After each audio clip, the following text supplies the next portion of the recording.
Shalom saudara yang dikasih dalam Tuhan, puji Tuhan.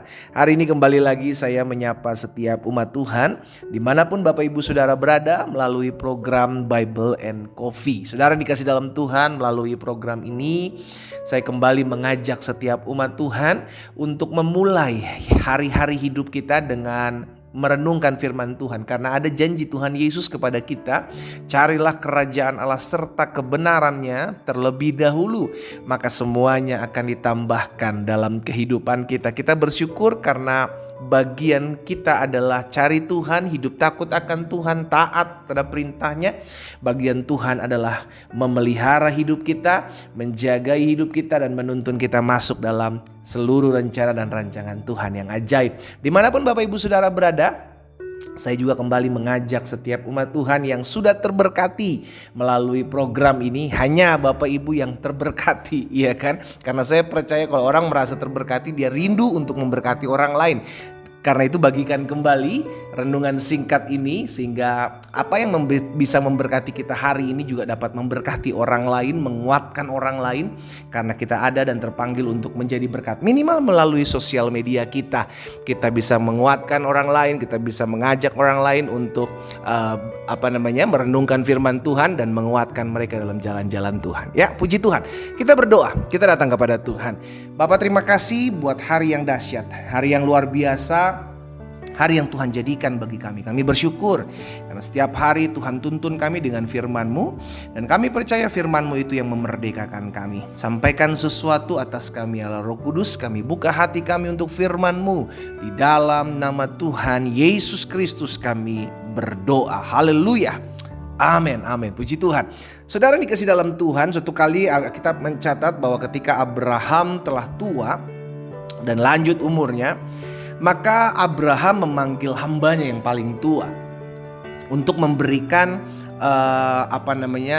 mengikat janji gitu, untuk mencarikan Ishak, yaitu anaknya ini, mencari perempuan bagi istrinya bagi Ishak, ya kan, sudah dikasih dalam Tuhan. Tetapi Abraham takut, karena itu Abraham mau mengikat janji dengan hambanya ini untuk jangan mengambil perempuan buat Ishak di tanah Kanaan, tanah di mana saat itu Abraham berada. Tetapi ambillah di tempat dari mana aku berasal, gitu, dari kampungnya, dari negeriku, kata Abraham, dari sanak saudaraku, gitu, sudah dikasih dalam Tuhan.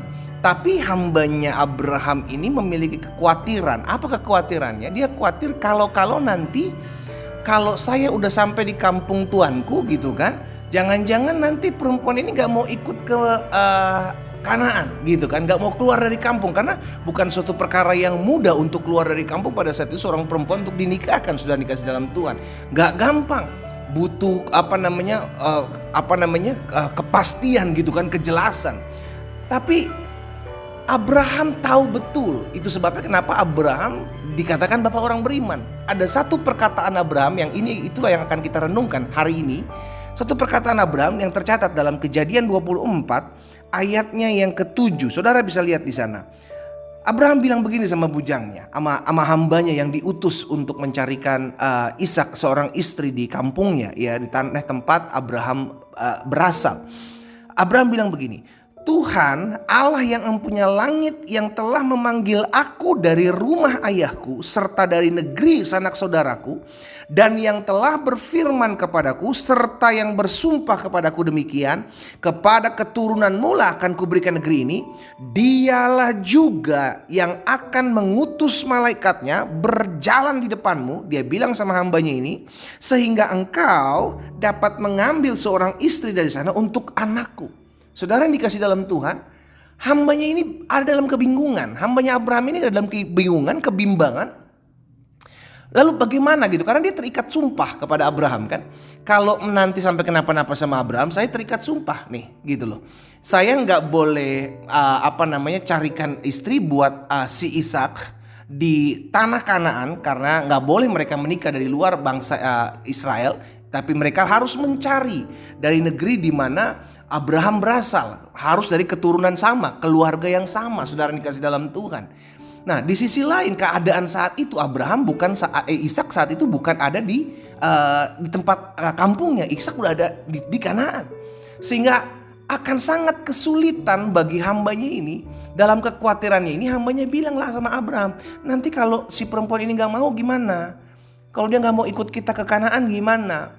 Dengan perkataan iman, Abraham bilang, Tuhan yang berjanji memberikan tanah ini kepadaku, Tuhan yang sama yang akan menuntun dirimu, yang akan berjalan di depanmu, yang akan membawa gadis itu, perempuan itu untuk membawa menjadi istri bagi anakku Ishak.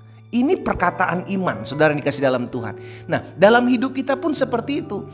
Terkadang ada kebingungan yang kita diperhadapkan di dalamnya. Di tahun 2025 ini mungkin ada banyak hal yang nanti kita akan hadapi di depan dalam persimpangan jalan, kebingungan yang harus kita lakukan. Kita belajar dari Abraham hari ini, yaitu perkataan iman.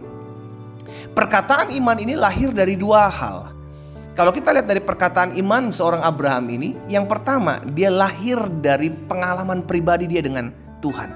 Makanya Abraham bilang, Tuhan Allah yang punya langit yang telah memanggil aku dari rumah ayahku serta dari negeri sanak saudaraku dan telah berfirman kepadaku. Jadi Abraham punya pengalaman pribadi dengan Tuhan. Oh, Tuhan pernah berfirman, Tuhan pernah memanggil aku untuk keluar dari negeriku. Dan Tuhan yang sama juga yang akan membawa engkau, menuntun engkau untuk mempertemukan engkau dengan seorang wanita yang akan menjadi istri bagi anakku. Jadi berdasarkan pengalaman hidup dengan Tuhan, Abraham keluar perkataan itu, perkataan iman. Yang kedua, Abraham berdasarkan firman. Jadi ada dua, berdasarkan pengalaman dengan Tuhan, dan yang kedua berdasarkan firman. Makanya firman Tuhan, Abraham bilang, Tuhan Allah yang mempunyai langit yang telah memanggil aku keluar dari rumah ayahku serta dari negeri sanak saudaraku, pengalaman itu dengan Tuhan, dan yang telah berfirman kepadaku serta bersumpah kepadaku adalah berdasarkan janji Tuhan. Jadi dari dua hal, setiap kita dapat mengucapkan perkataan iman ketika kita punya dua hal ini. Yang pertama, kita punya pengalaman intim dengan Tuhan. Ada banyak kejadian-kejadian yang kita lihat bagaimana Tuhan tolong kita, bagaimana Tuhan buka jalan dalam hidup kita, bagaimana Tuhan bela perkara kita. Dan yang kedua, berdasarkan firman. Kembali lagi ke firman, back to Bible. Apa yang firman Tuhan katakan? Apa yang Tuhan janjikan dalam kehidupan saya? Pegang itu dan perkatakan itu. Saudara yang dikasih dalam Tuhan, saya nggak tahu apa yang sedang kau hadapi sepanjang tahun 2025 ini, di hari-hari ini. Tapi yang saya tahu hari ini Alkitab mengajarkan kepada kita, ketika kita ada dalam persimpangan jalan, ayo perkatakan perkataan iman. Engkau belum tahu kejadiannya seperti apa, tapi ketika engkau melangkah dengan perkataan iman berdasarkan yang pertama pengalaman kita dengan Tuhan, dan yang kedua berdasarkan janji Tuhan atau firman Tuhan kepada kita, maka engkau akan lihat sesuatu yang dahsyat terjadi dalam kehidupanmu. Saudara yang dikasih dalam Tuhan, belajar dari Bapak orang beriman, Abraham, bagaimana dengan perkataan imannya dia melihat bagaimana Tuhan campur tangan dalam setiap aspek kehidupannya. Dan saya berdoa sehingga setiap kita anak-anak Tuhan yang secara khusus mendengarkan firman Tuhan di hari ini, mulai memperkatakan perkataan iman. Kau belum tahu kejadiannya seperti apa, tapi berdasarkan kau punya pengalaman dengan Tuhan, engkau tahu firman Tuhan, engkau tahu janji Tuhan dalam hidupmu, ayo perkatakan iman. Aku tahu aku belum sembuh, tapi aku percaya aku akan disembuhkan Tuhan. Aku tahu ekonomiku sedang bergoncang, tapi aku tahu ekonomiku akan dipulihkan. Aku akan dibangkitkan sebab Engkaulah Tuhan, Yehova Rafa, Engkaulah Allah yang menyembuhkan, Engkau Yehova Jireh, Engkaulah Allah yang menyediakan.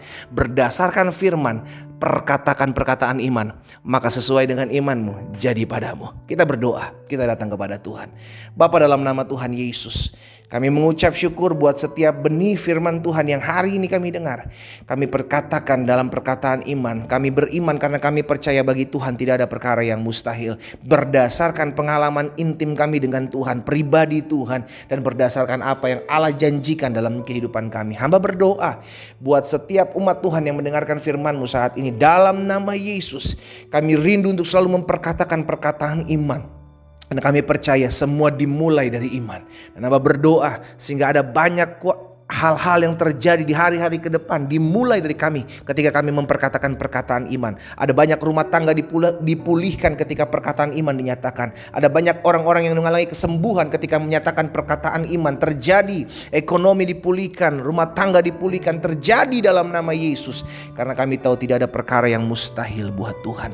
Berkat-Mu ada atas setiap kami Allah. Di dalam nama Yesus Kristus Tuhan kami berdoa. Haleluya. Amin. Kita nikmati kopi kita, saudara. Haleluya. Mulailah dengan perkataan iman. Belum terlihat, tapi percayalah semua dimulai dari ucapan iman. Tuhan memberkati kita.